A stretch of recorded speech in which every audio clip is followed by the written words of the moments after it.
Welcome to Nerdarchy. For nerds, by nerds, I'm Nerdarchist Dave, and today I am joined by Rick Heinz. How are you doing today, sir? I am doing fantastic. I have had the Oh, coffees. The morning they is cannot there. hear you because your host is a moron. And we spent so much time just chatting away, like, oh, we're going to be doing this live. We should go live and continue the conversation there. Now they should be able to hear you. All right. Well, okay. I have a voice again. Hello. Uh, yes, I am doing okay. Actually, I have had coffee, so that is like the sustenance of But they lifeblood. can't hear you because They can't hear me again. now they can hear you for sure, for real this time. I am plugged in. I exist. I You have a do voice. you do exist. Like we changed our setup for our virtual recording that we have to do now. And I did half of what I needed to do to put it back to record, for our live streams. And then I was like, we're good to go. And apparently not. And then you jumped on and we're like chatting away. And I'm like, oh, it's time.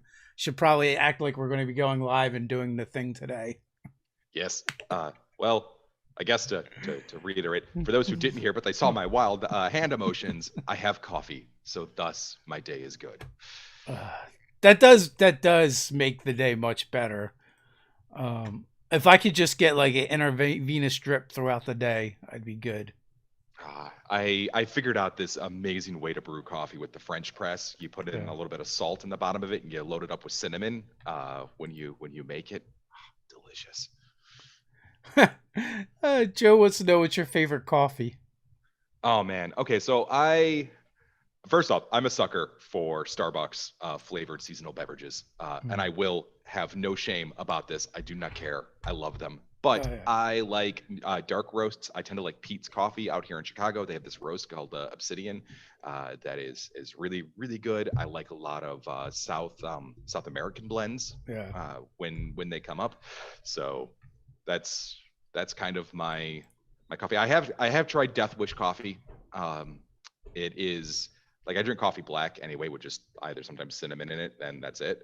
But I have tried Death Wish coffee. It is actually some potent stuff. I stopped drinking Death Wish coffee quite after a bit. And then a few months later, the Twitch finally stopped. Yes, and the novel was written, everything was done, Yeah. and I was able to sleep again. God, Perfect. when I was a kid, when I was a teenager, I used to do this thing. I don't know if you guys remember Water Joe, which was like caffeinated water back in the 90s. Uh, Vaguely. and we used to go to these like computer meetups in Chicago and stuff like that. We would like it was like totally like we were like trying to pretend like we were out of Hackers, right? We would rollerblade there, Yeah. we would hang out in this cafe, and we would brew coffee using Water Joe. So we would brew coffee using caffeinated water for some reason, and I don't know why we thought that was cool, but we did it. I don't dorks. Super edgy. Well, Yep. so I don't know. We used to one of the things we did, and it was really stupid. Was what was it? No-dos, right? You remember the no-dos? Yep, I remember Nodos. And like we would take like a bunch of those and get geeked out. But I did that one time and I got so sick. Do not recommend. It's definitely not good. Good for you, that's for sure. And just say no, kids. Just say no. Yeah, so I had my own caffeine story where I think I almost died.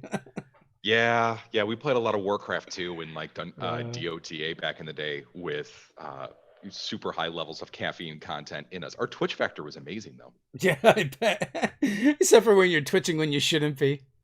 Yeah, when the heart skips a beat when you're walking down the stairs and you're Yeah, like, yeah. okay, I need to sleep. Yeah. It's no Gwynna for sure. So we were just kind of chatting about the Kickstarter and Warlocks in general. Because you do have a Kickstarter going on, the Red Opera, which is basically all the Warlocks in one place, and very very Warlock themed, mixed with heavy metal. Yep. Uh, Because you put those things in a blender and just drink them straight up with your coffee. It's the way to go for sure. right. I mean, it's a fantastic, healthy way to start your day, right? No, it's last time I was on here, we hadn't launched the Kickstarter yet. This time it is up there. and you can actually see like Red Opera, Last Days of the Warlock. You see the freaking crazy page that Apotheosis Studios and the lead artists like David Granjo and those guys put together. Um, now we've hit our funding goal, and so now more than just a campaign, we're trying to make this book with all of our stretch goals to turn into a definitive guide to being warlocks and storytelling for warlocks, even what it's like to make your own patrons and to handle that kind of content too. So I mean, like, so some of the like stretch goals is to make more warlock patrons and packs, right? It's more Yep. subclasses essentially. So, So I have an unpopular opinion about warlocks. oh, I feel that I like thematically, I love them, right? I think it's a great concept. It's fun, but I also find them a bit overrated. And like you can like see it in some of the later subclasses that they start introducing where it's like they're trying to correct like the hexblade where the hexblade is like super strong in comparison to some of the the other ones because like it's cool oh yeah. like mechanically the problem with the warlock is like to be effective they all start looking the same or at least effective in combat, which is ends up being like a large portion of D&D. And it's like you're just waiting for the warlock player to say it right every time. It's just like every one of them is going to Eldritch Blast. Eventually, that's normally a thing. We are trying to like, I guess, with ours, our additional like subclasses are definitely all tied to an adventure, and we wanted to kind of play up this like Final Fantasy feel, right, where you could play the actual campaign, and if you went in the right alleyway in the right spot, you would do this side quest, you would discover the patron, and you would have a chance to like change your class or unlock or borrow some of these powers from these subclasses in exchange for a favor or a debt owed. Because to us, what we wanted to play up with warlocks thematically was 100% that debt favor owed, that you have a direct conduit of somebody who's giving you secrets and power, and they want you to do things for them, unlike clerics whose deities kind of tend to grow in power the more worshippers they have. Patrons have that limited pool to hand out, so they very much want you to be doing things for them. And more hands-on, a little more direct. yep, even good and benign patrons still need you to do something, right? Everybody thinks of the very classic Faustian fiend, fiendish deals with warlocks, and that's definitely the base archetype. But there's a lot more that can be expanded upon. Even you're a what if you're a chaotic evil, archfey, patron, for example? What are you up to, and what are your motives? Yeah. And how is that going to react, or how is that going to take effect when you literally usurp somebody's class from them, or arrange them for being in a bad situation so you can put them in debt in order to get what you want. Now, in like for us, because it's all tiers of play, we definitely tend to drastically highlight the favor debt relationship between patron warlock or patron cleric barbarian, whatever, because anybody can cut these deals. They're temporary, right? But if you wanted Eldritch Blast as a cleric, you could cut a deal in the Shadelands. Or if you're a warlock and you wanted to break your pact, you'll find a place to go actually get out of your pact. Your patron's probably going to be very mad at you for that. There's going to be consequences, but you can get out of them. Yeah. So what happens? What happens to a warlock that is essentially not a warlock anymore? It doesn't have the pact. How do you guys handle that? So there's actually this entire fact. We have the two cities. We have like Yonder and Kathak, right? And the whole main plot line, without any spoilers, is actually dealing with this aspect of people who break pacts and things like that. All of the legionnaires on one side are former warlocks in one way or another, and like in the setting of the Shadelands, their job is to sort of put aberrations and great old ones and weird things that slip through the veils back into place. So like when warlocks do something wrong, these legionnaires are the ones who who go do it, and they all have, in some capacity, have been a warlock in one way. And you can either break your pact by going to like the Scarlet Hearth, or like working with Fate, and or the Legionnaires to go through a ritual to get your pact broken. Sometimes you get disowned by your patron for failure, right? That's another way that people can lose their pact. I mean, I see it come up so many times in D&D games at cons, where clerics even will do things that are completely heretical to the religions and their faiths, and they don't suffer, consequences for that, right? That's And when I was just gonna when you're say, like, to add to that real quick, and then you can continue. oh yeah, It was a very old school thing, kind of through AD&D, and towards probably like third edition. That was part of the game. But we've definitely gotten away from that. That the penalizing of the players. see, consequences though are like, you can look at it like, oh, I'm penalizing a player, or you're creating a situation for further story. And I look at consequences are both positive and absolutely negative, and they should be for everybody at the table. If you have a player who has a moral choice between, I have to do this thing here because it's the right thing to do, but it's going to really, really, really make my boss mad, what do you choose to do? Right? And if you lose your powers temporarily because, you chose this option, yeah, you have to then do some redeeming to get them back. But that's just more plot line. It's more story to develop the characters. So, but that's like an important storyteller trick. You should never be just penalizing your players for some sick maniacal glee of torturing them. It should always be like, hey, here's this cool consequence, like an awesome blossom of onions that are gonna lead plot threads around, to be like, okay, well, this is the next thing you're doing, as a group, or during your downtime or your side quests, or whatever you're up to. Yeah. Go ahead. I was just gonna say, like, I believe, like, in AD&D, there were rules like if you lost your paladinhood, right? Yes. Yeah, like you became a fighter but worse. Right. Essentially. Yeah. You barely maintained things, but you then also eventually they like created, what was it? I think that was like the first like Blackguard was in like 3.0 or 3.5. When you prestige class. The prestige classes, you had to lose and spend like a level or two as a fallen before you could qualify for the class. Now, but these legionnaires, and the third way that like you can lose your pact is, what happens if your patron dies? Because they're not gods. Yeah. And so your patron could very well be some, dryad in, the Feywild, who's helping you as a muse and giving you secrets and powers and whatnot. What if some other adventuring party finds her lair and kills her? What do you do then as a warlock when your patron is shanked by somebody else?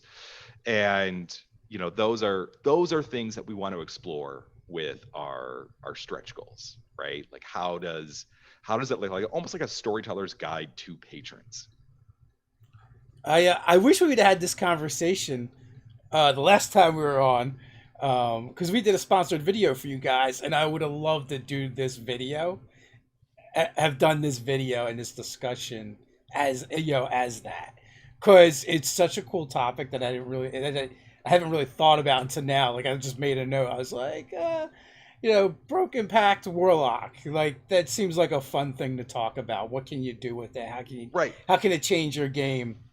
And what would that look like as a class? Yeah. Because even I'd be curious. Like, imagine like, like sort of like the Blackguard of warlocks. I used to be this, but now I'm not. And that would be pretty cool too. Yeah, well, it's also like in Theros, like, you have all the supernatural gifts from the different gods, except for the one gift which is like, screw the gods. I don't like gods, and then like it gives you things for that. And it also reminds me of the Your Cleric from earlier editions. That was a cleric, but there was no god involved or really faith. It was just like a weird concept. Yeah, but like that one, I wouldn't know how that would work, right? Because I Yeah. mean, definitely in my worlds and my cosmologies, like I have it in my head that clerics draw their power from the number of followers that they have, right? Or Yeah. like the gods, that's how they get their power. And so if there's nobody up there, who are you praying to, right?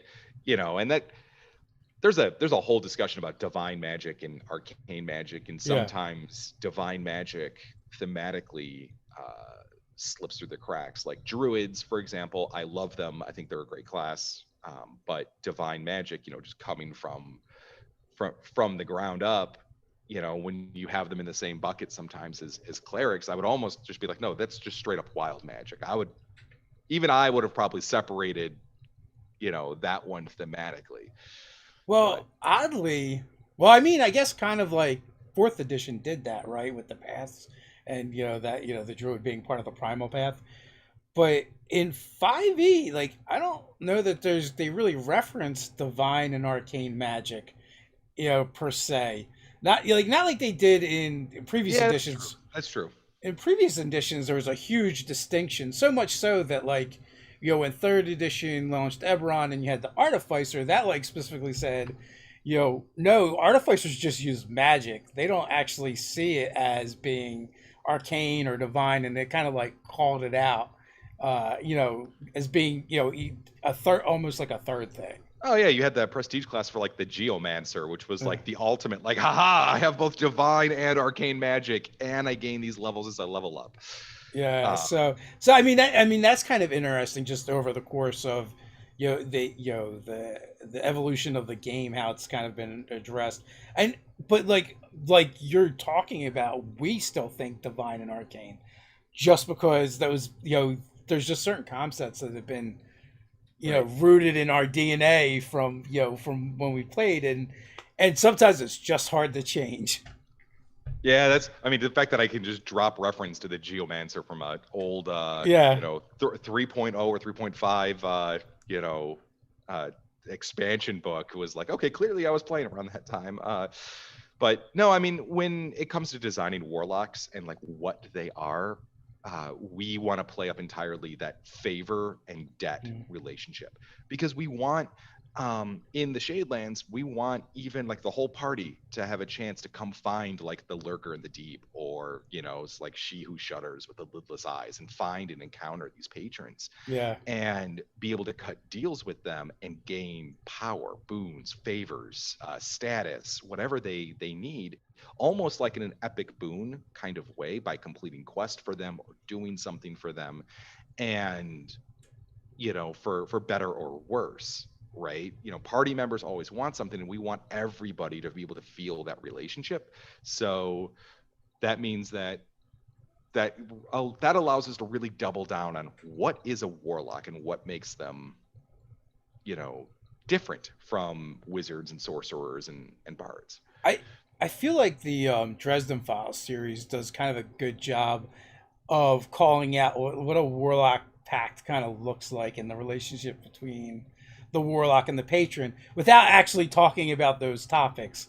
Because even in the very beginning, Harry Dresden has a lot of ties to the Fae and fairies. So you see a lot of that throughout the whole series, and I won't say too much in case people haven't read it, spoilers or whatnot.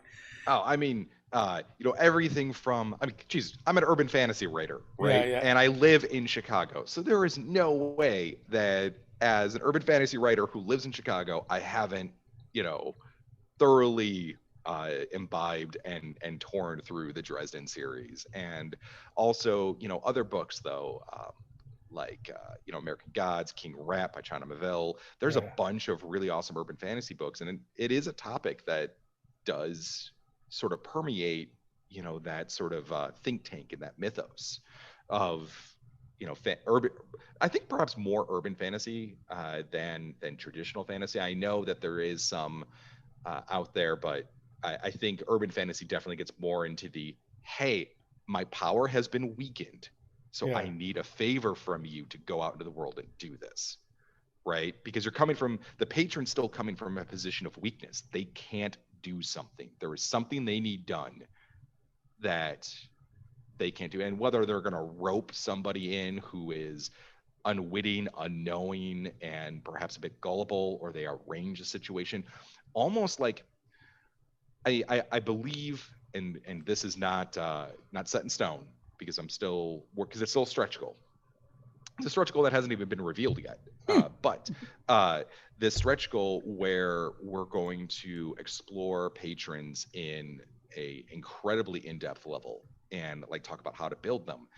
And we're even going to like touch base on like how does alignment affect how a patron would go about necessarily like getting warlocks, uh, a good a chaotic good aligned patron might sit around and actually just watch and observe candidates and wait for the right moment to swoop in and save the day, but they still need something. They still need that favor even if they're good, whereas the evil one has probably taken that time to orchestrate the bad event that is going to happen to the character so they can swoop in and save the day or offer them a way out in exchange for debt, which it's a lot of work on a storyteller. And I get why patrons often aren't used in games very much. It's the same reason that deities aren't. It's a lot of work on the storyteller to craft motives and long-term plot threads for a patron, if that's not the focus of your campaign, right? If you're running another adventure and you have like one warlock in your party, it's kind of like, hey, it's usually regulated to downtime. You are what you are, kind of thing. But I think it can be expanded upon, and I'm excited to do it. No, absolutely. And to what you're speaking to, the thing about including the patron too much and the cleric's deity too much, well, you got another 4 or 5 people at the table as well, and it's like, Right. Unless you can find ways to have some more common threads, it becomes monopolizing the time as well. So Yeah. that stuff can definitely be tricky. So Patrick wants to know: are there new Warlock subclasses in the Red Opera? Yeah. And gee, hi Pat. If that's the Patrick I know, I think he's like, oh, I'm gonna hop in chat. It might be a different Patrick, so I have no idea. But this is of the new Edwards variety. yes, this is the Pat Edwards, who is also the co-author. Well, there's this one class called the. So you're saying we got a plant in the audience? Yeah, we have a seed. But no, the subclasses that we have so far are the oh my god, my mind just like the Soul Thief Warlock, which is this class that's designed to rip people's souls out and harvest things, and then like go into this like shape changing. Like the Soul Thief Warlock from its core captures and steals people's souls and stores them so that they could shape change into them and borrow their memories, abilities, and powers. And then we have this Evermore Warlock class, which is like a time-based warlock that's manipulating tempo and time. And then we have this third warlock subclass called the Artists, which is sort of like a crazy bard-esque class where you're trying to put on you're using the powers of like the great old one to put on a stage performance for the world, and it's all about like making marionettes and capturing people's audiences, and it's a very odd class, but it definitely tries to capture a different take on sort of the great old one patron. Can we get a faith healer warlock that really is a fraud, but he actually does have power? We could probably work with something like that. I got to find a way to throw in a legionnaire subclass of somebody who's broken a warlock pack, but I'm not. And if anybody who watches this has suggestions and ideas, let me know, because when you're looking at, you were a warlock, you've lost your class, right? Do you become another class? Do you just have those levels of warlock refunded to you and like you rebuild your character? Like what would be fun? And that's one that I've been milling on for a while now, of which aspect of gameplay would be most fun for players. And that's why playtest is super important. Yeah, like you brought up a couple things. Like one is like you find a way to sever your pact. Your patron fires you, or or Your patron dies. your patron dies, right? And like I feel like so like they could almost be like three different paths, right? To take. And you know if your patron dies, that one seems like the easiest because I could definitely see like, oh, you're able to siphon up part of your patron from their death, and then like you're actually You're like, the new I you're can't. like Well, becoming the patron, right? But not I really. I am totally not saying, but I'm totally saying I am definitely going to be talking about how to become a patron in this book. Oh, Uh, nice. and but uh, it may involve and it may not involve perhaps killing your own patron or having your own patron die. So, An accident. but yeah, right. And you fall fall down the stairs, just push the archdevil down, right? You're good to go. Easy peasy. So, how But many patrons are you guys introducing?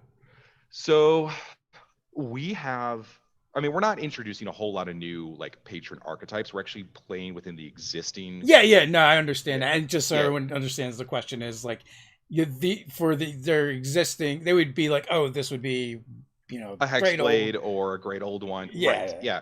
Yeah. In our Scarlet Hearth, I think we have already over a dozen patrons that people can encounter, and then you re-encounter them later on at a different act, and you actually get involved with some politics with them. And so we already have a dozen in the base campaign, and then in our stretch goal for patrons that we go on to, we're definitely gonna add uh, more clarity to the archetypes and what you can do with them. So So, we already have 12, 13, I think. so do you get into like why there are so many powerful beings, right? They're not gods, but they're powerful beings. Kind of like with their they're all kind of like focused on the same area, and Yes, and that also like, are there gods? What do the gods feel about this? With this all these powerful beings, oh floating around? those are very good questions, and those are 100% the almost touching on the questions that are around the main actual campaign Yeah. that people are playing. The actual plot thread through is touching on themes with breaking your patron's pact. What are patrons? What do the gods feel about this? Why are all the people here? Why is the veil between worlds run thin in the Shadelands, and the machinations of the patrons? That opera, that base Mm. tale, that is the campaign. And I love that you even have that question, because as a player, if you were in the game and you asked that question at the table, like Majin would be like, oh, you're interested, are you? Yeah, Like, yeah. right, like, well, let's go explore this. And there are times where they will go explore and dive into history and lore. There's this great library encounter Yeah. that is actually really fun to run. I've run it a few times, even for kids, and they have a blast with it. But it is like, we actually found a way to have an encounter where research is engaging and fun. And but we are 100% touching base on all of those themes, and that's the storyline, like storyline thread through of, because the accursed king, right? The difference between the legionnaires in the story and the accursed king, he has the ability and has figured out how to create multiple pacts with patrons. So he's not just somebody who's like, I'm a warlock of the great old one. He's a warlock of the hexblade, a warlock of these things, and he's basically broken, as it were, the the balance, right? He's found a way to do something that isn't done, and he's been teaching that to the accursed guard, the warlocks that follow him and are loyal to him. And so obviously, with all of that power comes a lot of debt, and he's starting to lose his sanity because he can't maintain all of the packs that he's embedded himself in. So players are definitely going to be determining the fate of the Shadelands when they choose sides and what's happening. Maybe he's a good guy, maybe he's a bad guy. It's up to which way that the storyline and the which quests people pick as they go through. So, do any of those kind of dive into like the concept of divinity or like how Yes. the gods feel about this? Yeah, Yeah. because in old like in like Dragonlance, right? When you play Dragonlance, like at 18th level, the gods just remove you from the world. You were done. You couldn't advance beyond 18th level. There was an I, embargo. Right. So, I mean, even the opening video, right? I talk in there about, how death is kind of a joke in Dungeons and Dragons, right? yeah. Claire, people can raise people from the dead. This whole thing is there. Druids getting into the game of reincarnation, all that stuff. And there is somebody in the Shadelands who cannot take part or action because if he does so, the gods are going to notice what he's up to. So he's got to stay like a hidden hand because he can't get noticed. If he takes direct action, divine entities are going to just be like, no, that's it. We're done with you. This is a game that we don't want being played. And so he's been Yeah. trying to find a way to figure that stuff out. And one of the this one is cool. I can talk about it. One of my favorite characters in the Shadelands is there's this bridge that we have called Patron's Pass. And our bridges in the Shadelands are each almost like entire markets and bazaars already. And the um, this character Alios, who's a cleric, who like wears a mask and he's a shape changer and whatnot. His job there is basically to assassinate warlocks and try to find a ways to kill patrons. And like that's what the Thieves Guild in uh, the freaking Shadelands and Yonkoth is about. Because when you think about thieves guilds in cities, like what do rogues do, or what do clerics do, and what do other people do in this territory that's ruled by warlocks? Well, what would be illegal to them? What would be the criminal element in this territory? So, um, yeah, that's one of the things that we definitely put in. We have our leader of Assassins Guild is a divine assassin. So Yeah, I just like I can feel like your enthusiasm and how much fun it seems like you had writing for this project. For anyone that doesn't know, the Red Opera is based off of a what like heavy metal um, opera, right? And you took it and revised it and turned it into this campaign. So yep. how much did you change from the original premise? Oh, almost everything. And I say Uh, this with all the love of Diamorte and yeah. their band, and like Rachel and Drake were potentially gonna to hop on, but their original album is a metal symphonic opera, and it's just lyric sheets, Mhm. right? And the original idea is that there's two people engaged in a escalating arms conflict using supernatural means as their uh, their armaments, Yeah. and so they just keep amping up their levels of supernatural destruction until eventually things come to a crescendo, Yeah. as it were. And so just taking that as a base inspiration, that's why I started using warlocks. We had it like that's why it took place in the Shadelands, and we built out and we worked with them. I mean, I worked side by side with the band's uh, main person, Drake Mephisto. I worked side by side with him, and I was like, okay, here's the lore put in it. Here's our plot beats. Here's one that we're doing for every act. And then Pat Edwards came on in, and Pat was like, I have an idea. We're gonna name the city Yonkoth, and so like that's where that name came in. And then after we had got done writing and we took it over to Apotheosis Studios, the art team was like, this is awesome. And then the art team started diving in and bringing the visuals to life. And then Drake, like the band member, was like, oh my God, this is the most beautiful thing ever. And so it did kind of bleed up all the way from this original, uh, original concept of just an escalating arms conflict with supernatural elements. And the symphony that they did, since every act is inspired from one of their tracks that they have on their album, it was a Scarlet Mercy is the song of track 2, and that's why like a Scarlet Hearth is in the location. And we talk about this temple that the in the album, these two people meet in the they meet there in this temple, and like there's like the red banners on the background, and they're singing about this in the lyric sheets. And so we created an entire temple, called the Scarlet Hearth, and that's one of the acts where you have to go siege and take over this place where the patrons dwell, because that's where they were cutting their deals. So Brian Smith in the chat.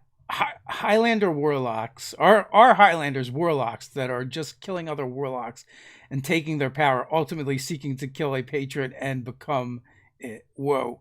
And that kind of like speaks to some of the things we're talking about and that concept too of like, you don't have a pact anymore, but you just go murder other warlocks to siphon off. Ooh, I like that idea. But also, I ship that. I ship that Highlanders are totally warlocks. Yeah. Who are like the Highlanders are basically just soul thieves, right? That's it. I could run with that. Yeah, that's awesome. I honestly, I'm fighting to not have a Google Doc open right now and like be taking notes. So, I was like, okay, well, we've just created 3 more subclasses that I need to add as stretch goals. Yeah. Yeah, so it's definitely some cool ideas and a lot of fun. So when we were talking about warlocks like early when they came out, and like one of the things I wish they would do with invocations is kind of like have more invocations that alter more things for the warlock, just not Eldritch Blast, so that they could, so like they can specialize in different areas where it's like, maybe you have this warlock that's, a Pact of the Tome for, and one of the cantrips they took is, Thorn Whip, right? But now they have all of these invocations that can alter it the way Eldritch Blast gets altered, So like if you have enough of those options, then like you could have 2 or 3 warlocks in the same party and in a fight feel different. And not, they're not all just blasting things with Eldritch Blast. I wonder if I can pull it up. We actually, on our invocations that we have, I don't think any of them are altering Eldritch Blast. Yeah. I think all of you don't all need of our, any more. Like there's so right. many already. I think all of ours are. I think all of ours are just 100% other like new custom ones, Yeah. and or altering other powers. So I think we're on point. We don't have many in the way of invocations. I mean, we have some, right? But to be honest, from a design perspective, our subclasses that we're featuring are tied to stories that you unlock through play. Through side quests and play. I mean, you can play them at the start if you really wanted to, but it's more fun to unlock them. Like, you went down the right alleyway, you earned that favor.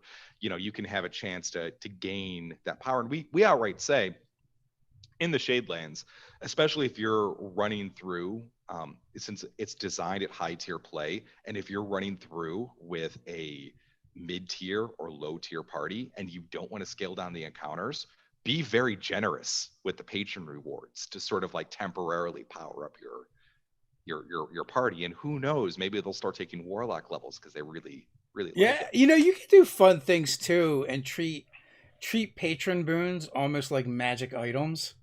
So like you could take a boon, it takes an attunement slot. But you're getting stuff for it, and maybe it powers up as you level up, but you can also break the attunement, or maybe something else could break the attunement. And so it would just like create an interesting dynamic. We like trying to take the 5e mechanics that are existing and tweak them just like a little bit in order to do other things with them if they seem underutilized. Yeah, we're doing. I think right now I do like the attunement idea, but I think our current design path for that is we do boons and curses. Yeah. So or boons and debts, you get something, but this is the consequence for it for a bit. Like you have to do this thing, because debt in the Shadelands is currency too. Right. Favors are. sort of almost kind of generating from that white wolf vampire perspective. When you are in debt in the Shadelands to a patron, it actually adds legitimacy to who you are status wise. So you'll start getting an advantage on social checks and things like that as well, because obviously you have a patron. You are sponsored. Very, very Ravenloft esque from earlier editions where you had dark powers, and it's like, if Yes. you're in Ravenloft and you do bad stuff, you get rewarded for it. But ultimately, if you get too many rewards, you also get a domain and you can't leave. So Yes, exactly. That's I think the actual title of that chapter is going to just simply be called "How to Sell Your Soul," right? nice. Like that's it. But because we didn't get very heavy into mechanics in the base campaign books. The base campaign is already written and done. The chapters are there. The setting is there. So the base book was definitely focused on, let's create an amazing storyline with multiple choice endings and player agency, and tied to this music and have this beautiful art. And then all of our stretch goals, now that we're in the Kickstarter, are focused towards, okay, now let's make that Warlock guide and add this to this, because this is a place where everybody can have that fun, like you talked about earlier, where you would normally isolate one player. Here you don't have to do that. And then when the party leaves, if they want to take Warlock levels, great. If they don't, well, then their debts better be paid up in full, and their powers fade away, and they go back to being normal class members. So the Warlock guide, if you get to that and unlock everything, will that be like a separate product, separate book, or will it be No, just we're put gonna, into this? yeah, we're just gonna add it in. Um, Yeah. that's, pay. God, I think I was crunching the numbers, but I think like all total, it's like all with all the stretch goals put together, we're looking at like almost like an extra 30,000-40,000 words Yeah. of content, which you know still puts it within decent book printing range. That's still, that it doesn't make it like it's not getting into like those like crazy RPG books, which is this massive unreadable tome. Yeah. It's because we're I think a lot of bloat comes in the books when you just start throwing in, here's 100 new Eldritch Blast powers, here's 20 new feats, here's some extra race options and stuff like that. Like we'll have some of that stuff, but our primary focus is going to be trying to offer guidance to storytellers and players of how to craft your own boons for the table, how to craft your own elements for you to put into the game, the campaign that makes sense for you. And also because the truth is that power balance and that shifting scale of power creep throughout an edition changes constantly. And we understand that, like, hey, we are obviously not Adventurers League compatible inherently. It's not an Adventurers League module, so it would never be usually roped into organized play. But I think that for me personally, when I scroll through the books, I want to see like one or two cool classes. I want to see some neat stuff, and then I want to hear that like expanded chapter on like, here's this lore on how to do something, rather than just 48 pages of feats for You myself. you just sparked another idea for me, within me, for the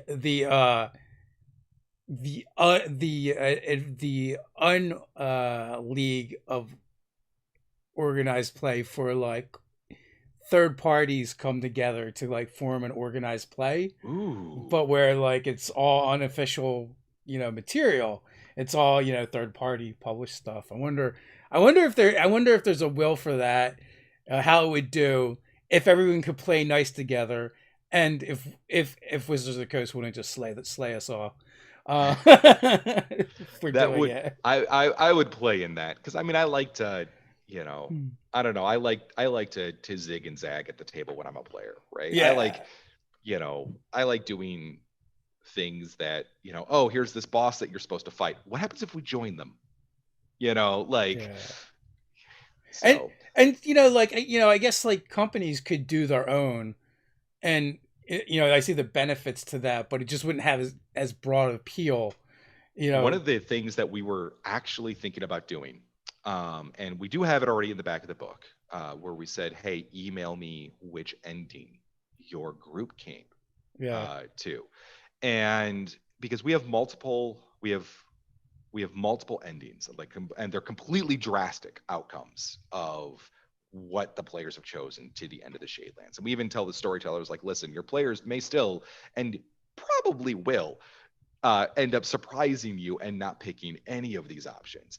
Remember, here are the themes that we want you to craft for an ending. It's an opera. There needs to be tragedy involved. Somebody somewhere has to lose, but here's the tools that you have for your ending, and some theory craft. But then here are, like, the epilogue quests based off these four different endings that the players could have gravitated towards based off their own choices that they make in earlier acts. And one of the things that we were seriously considering doing was taking like a data pool of seeing, hey, out of everybody who's run through the Red Opera, this is the one that is picked the most.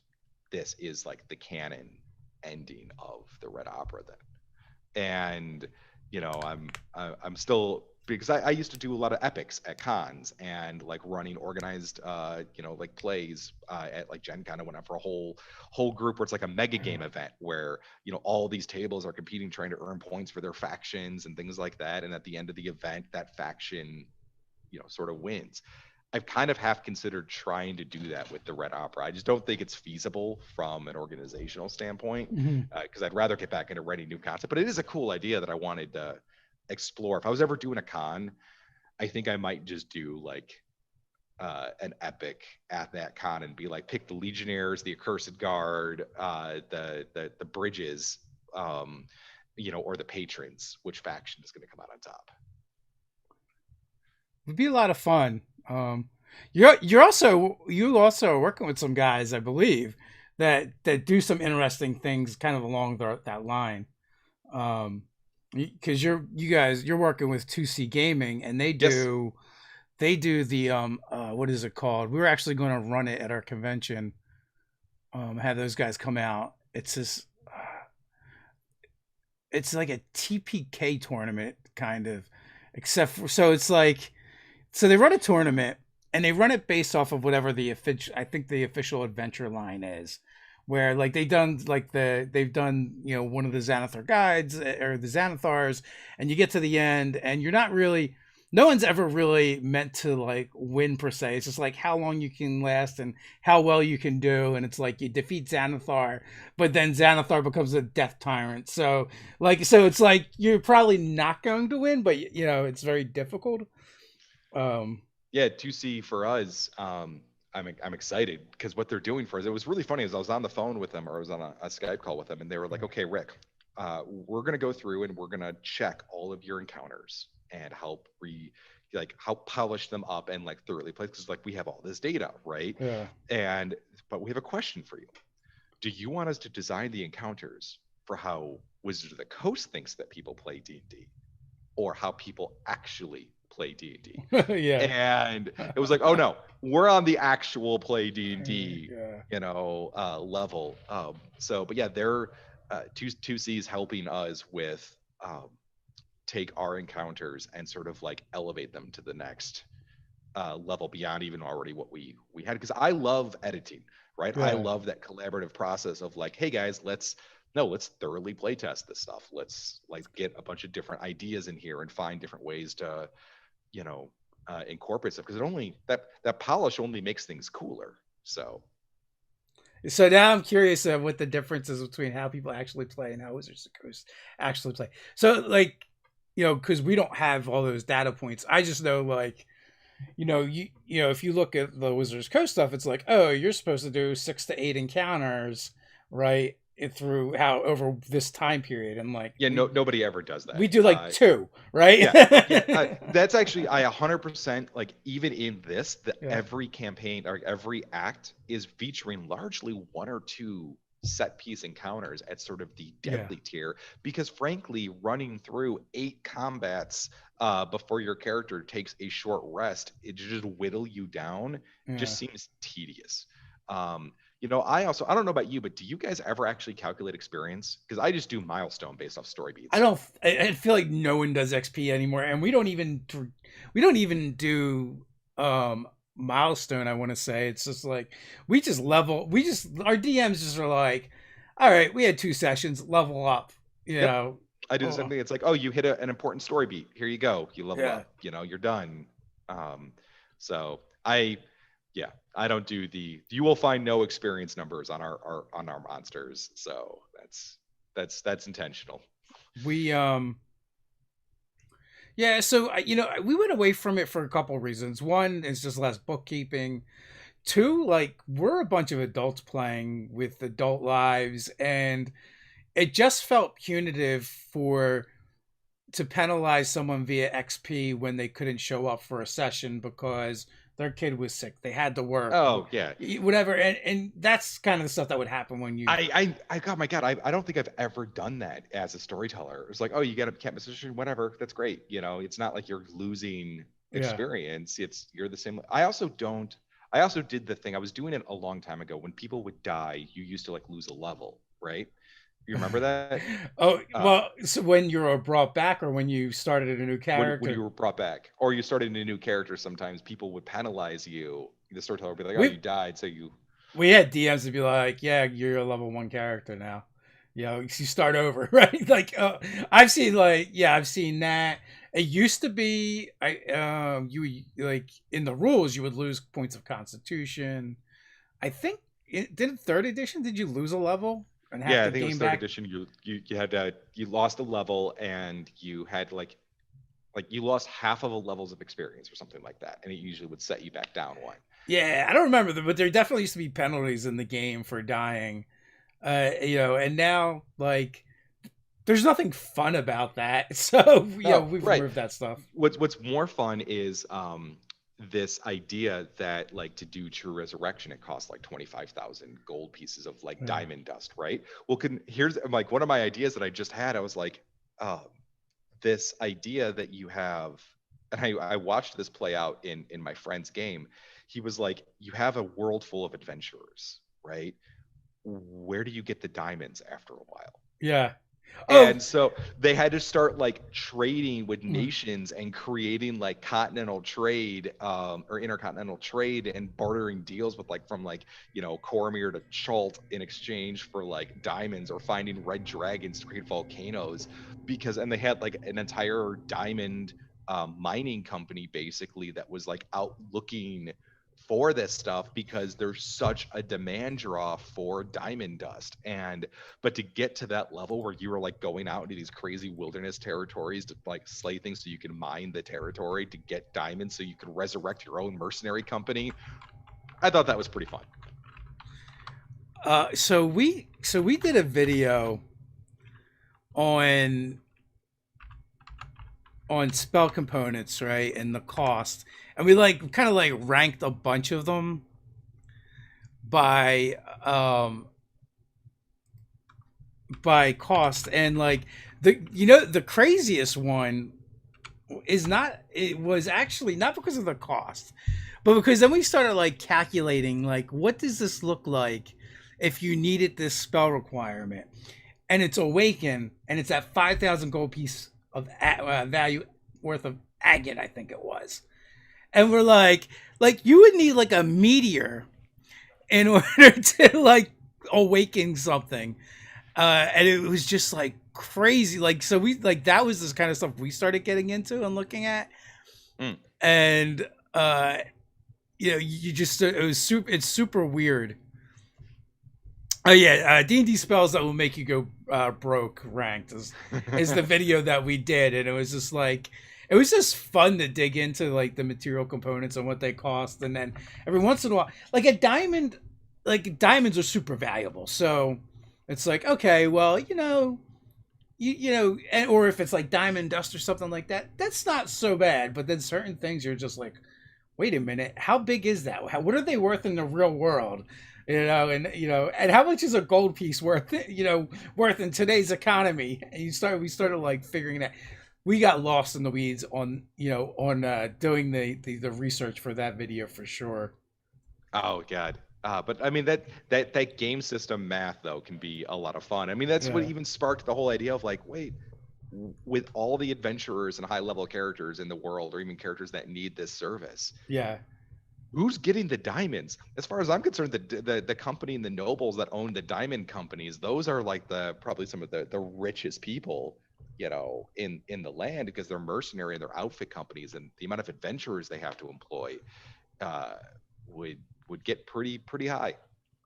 Now, I forget who we had on, but they were talking about how they do Raise Dead and Resurrection in their games, and it was like they changed the rules so that there was a risk to being brought back, but there was also a risk to the person bringing you back. So it wasn't like easy to get someone to bring you back because it was dangerous.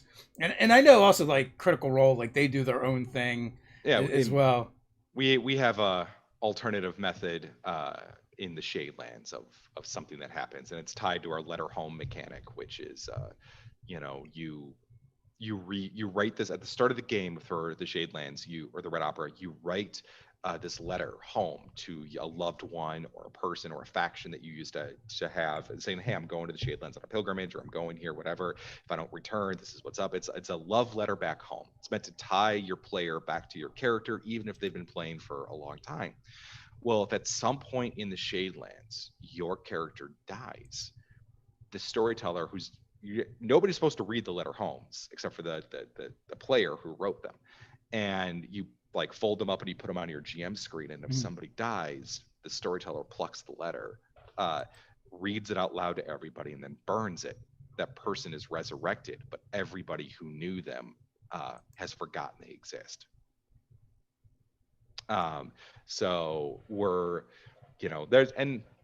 there's certain times where that comes into play more Uh, prominently in the story, but it's meant to give that like sort of 10 candles dread feel to the game, and it ties directly to the storyline of what's actually happening in the opera. So there's a reason for it.